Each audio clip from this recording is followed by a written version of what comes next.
Welcome to this channel, which is devoted to a reading and better understanding of the book Ascent of Mount Carmel by St. John of the Cross. Today we're on the third book, the 9th chapter, and please note that the installments in this playlist are numbered, so you should probably watch them in numerical order. They'll make a lot more sense to you that way. In the last chapter, St. John advised us that there are 5 perils that come from reflecting upon imaginary apprehensions of the memory. And you may recall that imaginary apprehensions of the memory are the memories we have of past revelations, locutions, visions, and other supernatural experiences that we might have had.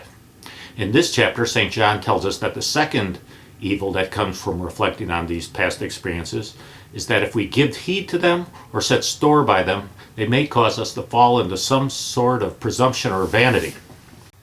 If this sounds familiar, it probably should, because St. John has provided us with similar cautions as far back as the 11th chapter of the second book. However, this is the first time that he's devoting a full chapter to this topic.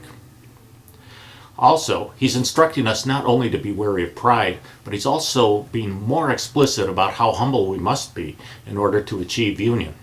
After being numbed in this regard by a society that tells us self-esteem is all important, St. John's instruction is really very startling and different. If we've experienced supernatural experiences, there's a danger that we'll start thinking that somehow we're special or we're deserving. And even if we make a great effort and we attribute the experiences to God, tell ourselves that we're unworthy of them and we give thanks to God, we still are prone to retain some secret, repressed self-satisfaction that we might not even be aware of unless we do some really very serious soul searching and we're very self-aware.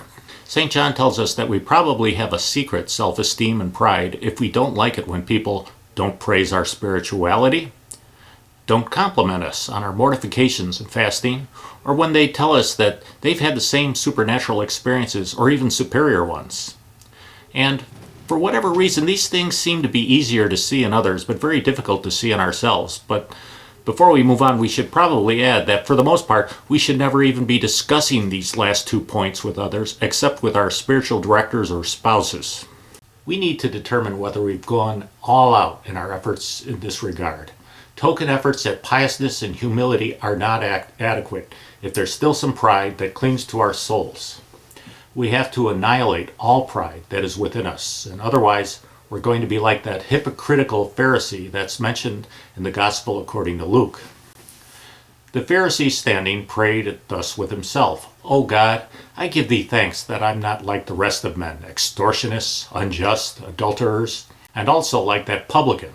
I fast twice a week. I give tithes of all that I possess." If we imagine that supernatural experiences make us closer to God, we really will be like the Pharisee who believed that his pious practices made him closer to God. Virtue doesn't consist in apprehensions and feelings concerning God, no matter how sublime they might be, nor in anything of this kind that a man can feel within himself, but on the contrary, in that which has nothing to do with feeling, namely, a great humility and contempt of oneself, and of all that pertains to oneself, firmly rooted in the soul and keenly felt by it, and likewise in being glad that others feel this very same way about you, and in not wanting to be of any account in the esteem of others.